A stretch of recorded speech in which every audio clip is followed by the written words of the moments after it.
Hey everyone, welcome back to Engineer Empire. I'm a software engineer turned corporate VP and head of technology. I dive into topics like engineering, finance, and business. If that interests you, please hit like or subscribe. Today I'm reacting to 3 steps to a bulletproof budget. Run the numbers is one of the most popular parts of our show. And it makes sense. Money is always best understood through specific examples rather than vague concepts, so y'all are in for a treat today. Meet Adrian. He's been feeling a little anxious about the state of his money and is graciously allowing us access to all his financial information. And today, we're gonna run all the numbers together to assess his financial health and get him on track for success. Let's do it.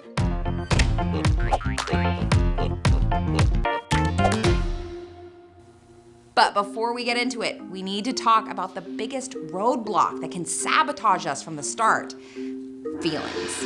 A Nobel Prize winner found that 90% of the financial decisions we make are emotional, and only 10% based on logic. And that makes sense when you consider that our brains evolved way before things like money came on the scene, let alone credit cards and spreadsheets. Financial stress has been scientifically proven to hamper your cognitive abilities and do wild things like decrease gray matter in areas associated with memory and learning. So make sure that when you attempt an audit like this, you're rested, fed, and in a grounded place. Also, pro tip, set 20-minute timers for yourself so you can take 5 to 10-minute brain breaks. There's no need to rush. All right, Adrian, you got it. I think both of those things are true for general work or when you're working on any challenging problem. So I think generally good advice so far. I'm curious if this Adrian person is more of like a statistical average or kind of median individual, or if they actually found somebody who volunteered all of their exact financial information. Your breathing exercise in. Let's go.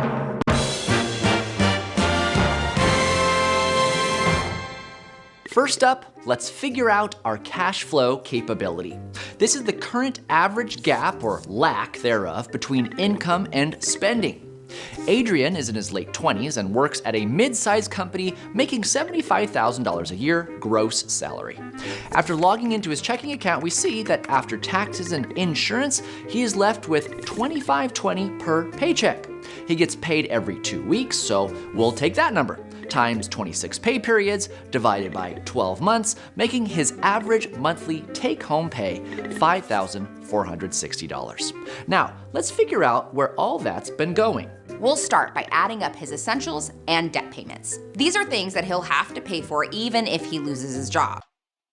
Well, I think it makes sense that they did that calculation if you get paid every 2 weeks to then multiply by 26 and then divide by 12 to get your monthly income. I think that's a useful number. Generally speaking, if you're trying to get yourself into a good budgetary standpoint, I would generally recommend trying to just base your budget off of 2 pay periods and 2 paychecks. Basically, that would lead to you having a little extra cash a couple times a year. I just generally recommend it because if you go with that number of like the 5,460, I believe it was, and you assume that's your salary every single month, then obviously some months you're going to be short. So you're going to have to be very diligent at it in order to make sure that you're slowly chipping away at those extra payments. Whereas if you just go with the 2 pay periods, then you will always have that money every single month no matter what, and then sometimes extra. So it's just a different way to think about it. But I'm assuming they're using this just for demonstrative purposes. So we'll see what they have to say. Here's a breakdown of his housing payment, average utilities, cell phone bill, groceries, transportation expenses. This rent payment is awesome. I have no idea where this individual lives. Essential prescriptions, and car insurance. For Adrian, they come to $2,350 a month. Most banks and credit cards these days offer a basic breakdown of expense tracking, so just look at the last 3 months to get an average of the numbers that fluctuate, like groceries. Now, when it comes to debt, he has a $200 car payment and a $100 payment for some student loans. So in total, $2,650 of his $5,460 has been accounted for. But where's the remainder of his income going? In my experience, it's relatively easy for people to rattle off their essential expenses, but unless you have a holistic expense tracker that you regularly engage with, the rest can be tough to nail down. But don't worry, I've got a trick. Instead of trying to figure out the rest of your expenses, let's account for savings first. Every month he sends $500 into a savings account, but he's been pretty consistently dipping into it to replace a tire.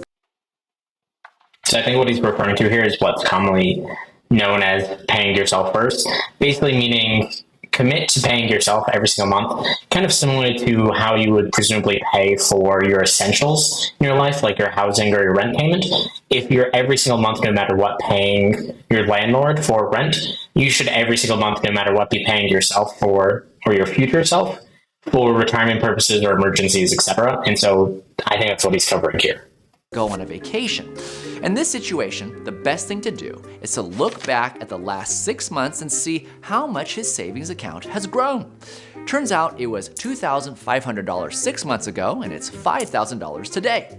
That means his account has grown by $2,500, breaking down to about $416 of net savings on average per month. Now, it's a common mistake to exclude credit card information when calculating your expenditures, and unfortunately, 50% of Americans hold outstanding credit card debt.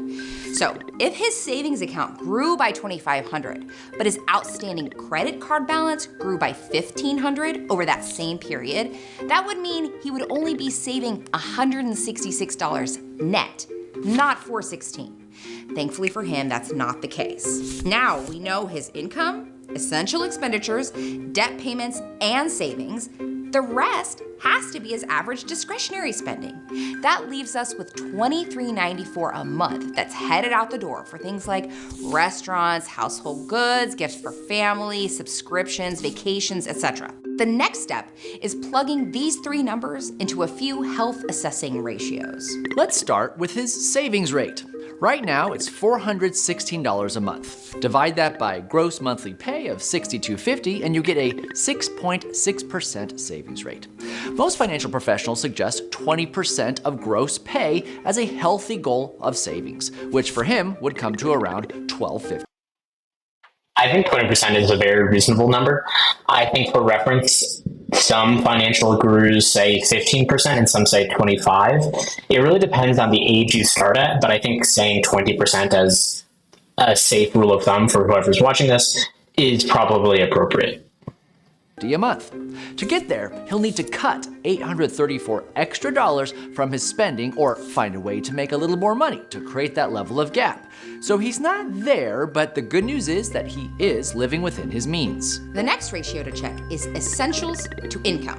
A lot of people focus on debt to income, but I tend to find that a very narrow number, and it doesn't give you a holistic idea of your overall financial health.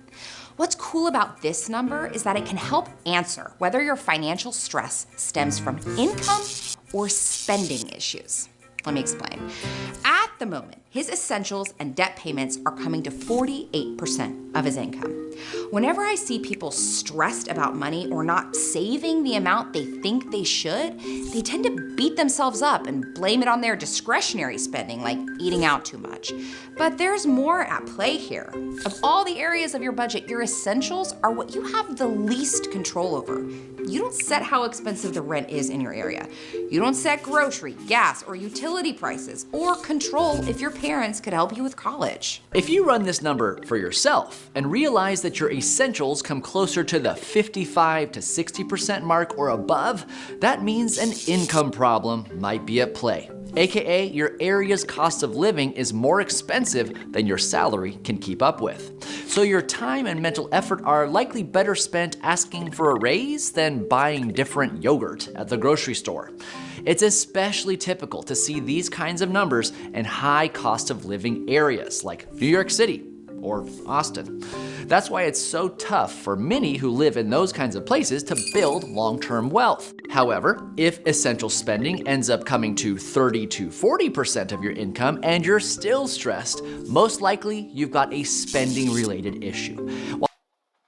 This is actually a useful exercise. I haven't really seen anyone use this method before.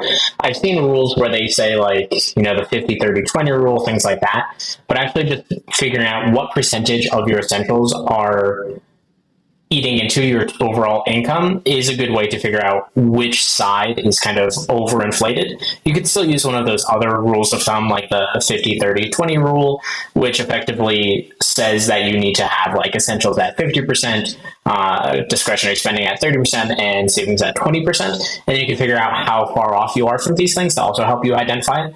But this is also another interesting method that I haven't seen before. Generally speaking, I would expect your discretionary spending to be less than your essential spending. And I think that was one of the things that stood out in my mind right away, was especially like this person's discretionary spending being pretty high compared to even their rent. And it seemed pretty comparable to their essential spending. For me, that would be a signal that like you're probably using quite a bit of your discretionary spending, or maybe you're in a low cost of living area and good on you and you can live it up over there. But those are signals to me. I think I'm much more used to rent numbers being in like the 2,000 to 3,000 range. And so you'd have to have a very healthy salary to be able to pay for that, plus all the other essentials, and then still be spending over 2,000 a month on discretionary. So that I wouldn't expect in an average case, but I'm not sure if these are like median numbers or average numbers from some part of America. While that might not be the most fun thing to learn about yourself, it is a relatively straightforward problem and more within your power to adjust. So, what are we taking away so far? Well, he's living within his means and saving about 6 to 7% of his income. Thankfully, his essential spending is healthy based on where he lives, but if he wanted to move to a bigger, nicer apartment, he'd possibly need a roommate to keep his ratio in check. Exactly. So we do need to make a few adjustments to spending to get a bit closer to that 20% savings goal. Thankfully, he finds a few subscriptions to cross off the list and feels confident that he can be a bit stricter with his grocery, dining out, and clothing budgets, which gets him to a cash flow gap of $1,000 a month. Progress is definitely better than perfection in this area, and it's better to cut in a sustainable way rather than swing the pendulum too far. But now it begs the question, what do we do with that $1,000? Looks like it's time to put on our hard hats and lay some foundation. Unfortunately, laying foundation is the least exciting part of building a house. But if you skip it, you'll always be one unlucky gust of wind away from having things crumble around you. So let's check that each layer is fully in place before we get to the fun stuff, like investing. Our first layer consists of putting 1 month of expenses in a separate savings account as an emergency fund. Thankfully, Adrian currently has $1,500 in his checking account and $5,000 in savings, so he's got that on lock. Time to move on to layer 2. Get on track for commitments. Every year, Adrian goes across the country to visit his family for Christmas, and he's committed to being in a friend's wedding. Between those two things, that will claim $100 a month of savings, so the remaining $300 is free to move on to step number 3, get out of debt. Adrian currently has $25,000 of student loans at 3.5% and $2,500 left on a car loan at 8.9%. Now, if he didn't make any spending adjustments, he wouldn't be able to get anywhere very fast. But now that he's closer to that 20% savings mark, he could be debt-free in a couple years. Now, this is the part where I remind you that these steps are a rule of thumb, and it's okay to flex a bit based on your personal preferences.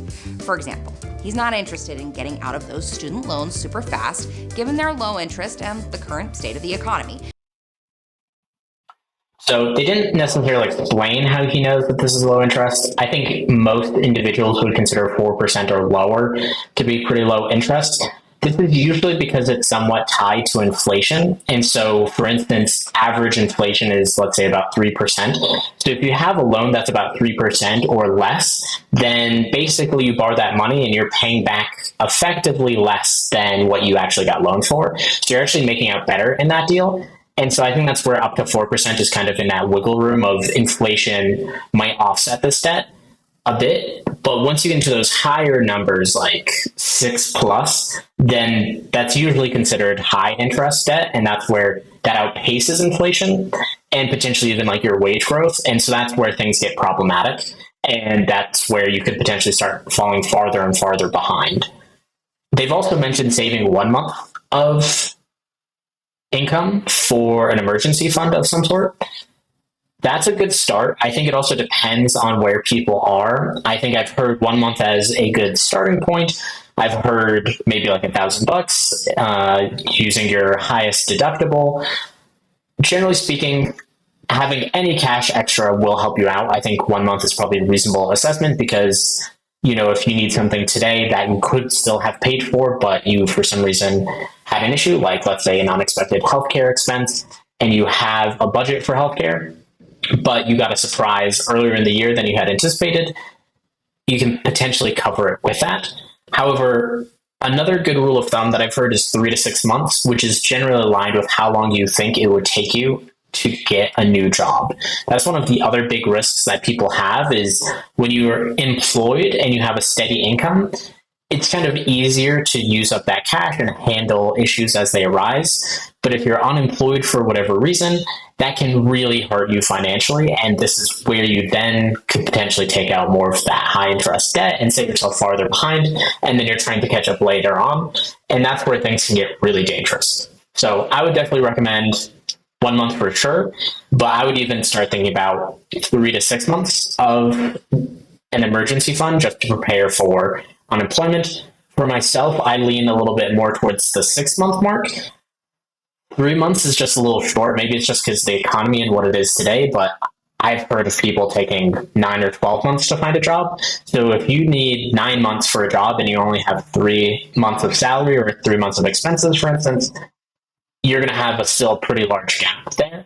I think 3 months is a pretty short turnaround. I definitely don't think it's that easy to find a job nowadays. So I would lean a little bit larger on that end. So he decides to skip paying off the student loans faster to move ahead. After all, he's a little anxious to start saving into his 401k. Once the car is paid off, it's time to lay the last layer of foundation by bulking up that emergency fund to 3 months of expenses. I see. So they're mentioning it here. So they're basically saying 1 month of an emergency fund, then commitments that you have that year, then high interest debt, and then you go back to a larger emergency fund.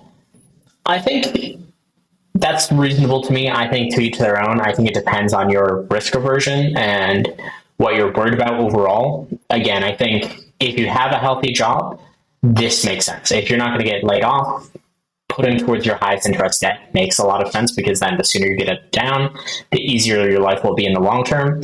But it could still be dangerous. I think, again, if you have a high interest debt and you only have 1 month expense, but you're laid off and it takes you 6 months to find a job and you have 5 months of basically budget that you don't have accounted for, you're potentially adding more into that debt. So I think that's a tough call. I'd probably defer to each individual. That's why personal finance is personal.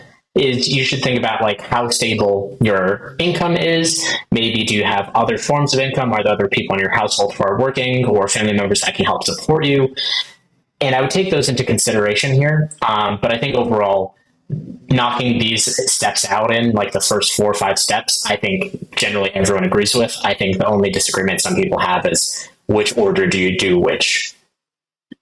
Finally, it's time to get after investing free and clear and focus your energy on building up a beautiful financial house. So in review, the 3 steps to a proper financial audit are: 1, analyze your current cash flow picture and figure out where all that money has been going. Number 2, calculate your savings to income and essentials to income ratios to assess your financial health. Finally, check to see if your foundation has any cracks and focus extra money on shoring it up. I think overall, this is a pretty solid 3-step plan. I also think I would call out that some of these things you don't necessarily have to do all of the time. So for instance, if you analyze your cash flow right now, and then you calculate your ratios and then figure out, okay, should I be reducing my discretionary spending? Should I be looking for more income? Should I maybe be moving? All those questions are going to be really important early on, but they're not really going to change all that frequently. If you work at the same place and you rent at the same place, then everything else is kind of out of your control except for discretionary spending.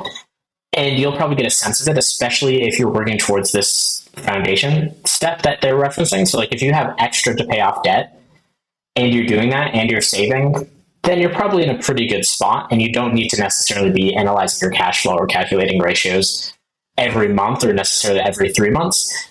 especially if you're working through those. One layer at a time. In our experience, most financial stress comes from lacking cash flow clarity and experiencing analysis paralysis over what to do with extra money. Hopefully, this exercise gives you the confidence to know where you are now and the tools to pave a clearer path towards your financial goals. And that's our 2 cents. Thank you for watching. I'll see you around.